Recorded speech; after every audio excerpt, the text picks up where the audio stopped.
passe au billet du jour.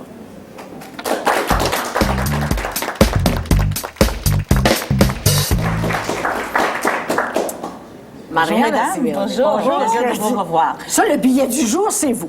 Oui. Alors, vous m'aviez posé la question la semaine passée, à savoir pourquoi les Italo-Québécois avaient choisi d'étudier en anglais il y a 40 ans. Et j'aimerais vous dire pourquoi. C'est vraiment pas les Italo-Québécois qui l'ont choisi l'anglais, c'est les Anglais qui ont choisi les Italo-Québécois. Je fais partie de cette génération, oui Suzanne, je fais partie d'une génération qui est née ici de parents immigrants.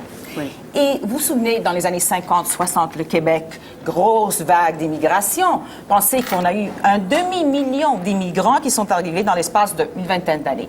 Ma famille faisait partie de ce groupe. Et quand nous sommes arrivés, le Québec n'avait pas un plan, un projet, une politique d'accueil, d'intégration surtout, pour tous ces gens qui se retrouvaient vraiment perdus. Ils venaient dans un pays qu'ils ne connaissaient pas. On n'avait pas d'Internet et de téléphone. On allait vraiment dans l'inconnu. Arrivé ici, quand le temps est venu d'aller à l'école, naturellement, les gens se sont regardés autour, ils sont allés à l'école du coin, et là, la surprise, ils se sont fait repousser. Parce que, je vous explique, à l'époque, la Commission des écoles catholiques de Montréal gérait l'école, et vous savez, la préoccupation principale était la religion et non la langue. Même s'il n'y avait pas de règles précises à dire « on n'accepte pas les immigrants », sur le terrain, ils n'étaient pas très sympathiques. Les directeurs d'école trouvaient ça difficile, tous ces gens qu'on ne connaît pas, ça va ralentir l'apprentissage de nos jeunes. Donc, ce qui est arrivé, c'est que d'un côté, on avait un vide, le gouvernement, et de l'autre, une communauté anglaise qui voyait son nombre décroître. Et ils ont tout de suite vu une occasion.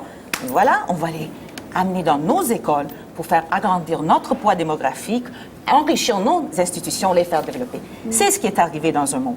On est passé de l'autre côté, mais pas par choix vraiment, parce que on était des pauvres. Je sens que Louise Baudouin qui fut... Je veux intervenir. Oui, mais il y avait d'autres facteurs. J'ai vu le vide. Je veux mettre la table. C'est rendu là. Le bleu devient bleu marine. Je veux mettre la table. Il y avait 3 facteurs importants. L'attrayance et l'attirance de l'anglais. Économiquement, l'anglais était important à l'époque. Les gens qui quittent un pays parce qu'ils ont des difficultés économiques vont toujours du côté des plus forts. Des plus forts. Le boss était anglais. On veut donner à nos enfants la chance. Aussi, il y avait tout un système. Il y a eu un système d'école bilingue. N'oubliez pas ça.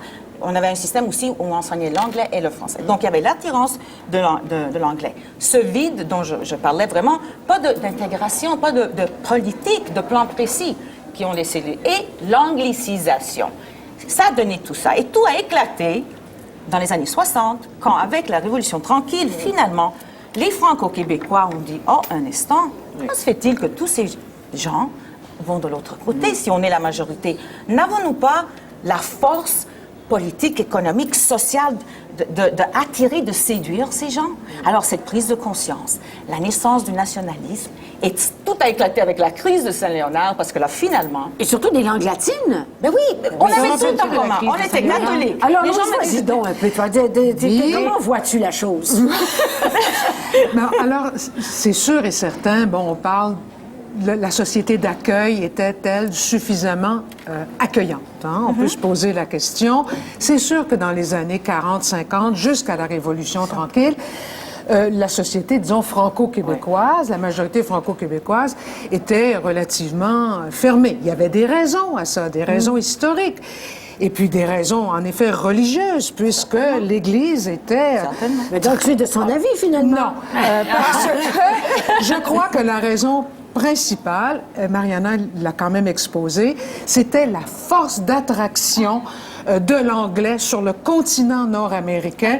Et la question qui tue, Mariana, la question qui tue, c'est pourquoi, quand on est, je l'ai écrite, pourquoi, quand on est une minorité, s'intégrer à une autre minorité, à moins d'y être obligé, comme ça a été le cas depuis 1977. Parce que c'était une minorité dominante. Oui, les Anglais de cette époque-là. Pourquoi? Mais c'est la question que je me suis... C'est les Québécois francophones qui sont une minorité sur le continent. Mais nous ne dominions pas notre environnement. Mais voilà. Non, mais vous avez absolument raison. Et la solution est venue seulement en 77 avec la charte qui était claire. Le jeu est comme ça, les règles sont ceci. On se posait plus des questions, les gens étudiaient français et c'était simple. Mais pourquoi le faisions-nous? Insécurité. On ne comprenait pas ce qui se passait autour de nous. Mais vous rendez-vous compte, j'étais dans une école où 34 élèves sur 34 étaient des immigrants. On ne comprenait pas un mot d'anglais. L'école a été bâtie la veille, parce que l'école, on n'avait pas d'espace pour nous. Les profs venaient de loin, avaient des noms anglais qu'on ne comprenait pas. On ne parlait pas anglais. À la maison, mes parents parlaient français avec leurs amis, avec leurs collègues de travail. Ça se passait en 3 langues chez nous. C'était la confusion totale. Et là, un bonjour, on nous dit, mais c'est le français que vous devez parler. Oui, on le savait, mais où? On s'est senti un peu repoussé et utilisé. Parce que la bataille de la crise de Saint-Laurent, c'était, la vraie lutte était entre les deux groupes, les anglophones et les francophones. Tout à fait. Ouais. Et ce qui donc, était nous, en on a jeu, été c'était les utilisés. allophones. Ben, c'est ça, Et voilà. c'est ça. sûr. Et Les c'est- otages et c'est de la, ce- et c'est de la ce raison. combat. Alors, ma génération, à la terminaison de leurs études, tous, nous nous sommes regardés dans les yeux, on a dit, il faut apprendre le français. Alors, c'est devenu notre 3e langue. Et là, pendant les études universitaires, on étudiait le soir, on essayait d'aller chercher, parce qu'on n'a pas seulement pas appris la langue, mais on a manqué toute une histoire du Québec, la culture, la richesse de sa littérature, de sa musique, de sa politique, pourquoi pas. On n'était pas impliqués parce qu'on se sentait pas intégrés, on se sentait toujours comme des personnes qui venaient de loin. Et ça n'a pas aidé toute cette situation. Moi, mon mari, qui est italien, a quelques années de plus que toi, et il était dans les écoles françaises, et il dit qu'il n'y a pas de nom dont il ne s'est pas fait traiter. Son nom, c'est Masserola, il se faisait appeler Mazzola, Gattuso, Spagat, Némite. C'était sans fin, là. Alors, c'est clair que l'accueil n'était pas si accueillant que Mais ça. là. je sais juste, non pas de justifier le fait que la société d'accueil n'était pas suffisamment accueillante, mais de l'expliquer par le fait du poids de l'histoire de cette minorité francophone qui, en Amérique du Nord, essayait, en s'isolant, malheureusement... Mais nous la comprenons, parce que Mme Baudin, sa excusez-moi. réaction, ça a été... Mais là, depuis la Révolution tranquille, c'est ça la grande différence. C'est plus la survivance, c'est qu'on veut conquérir le monde. Les francophones, Et on veut le tous en conquérir français. avec vous. Et en français. Parce que notez bien que les Italiens ne sont pas partis du Québec quand on a une exode. Notez bien que les Italiens ont appris le français, avec un peu d'accent, mais quand même on y est. On essaie de se refaire, on essaie d'aller au cinéma, de lire des journaux, de courtoyer, parce qu'on sent vraiment, ma génération, qu'on a raté le train, presque. On est sur le dernier carrosse. Donc, c'était la raison. Et aujourd'hui, mes enfants, bon, ils ont fait les études en français. Ils sont maintenant un dans un cégep et l'autre finit ses études, mais ça parle français, anglais, italien. Ça ne se pose plus de questions. C'est merveilleux. Eh bien, tant mieux. Et merci, Mariana, d'avoir fait ce virage, puisque vous le parlez très joliment le français.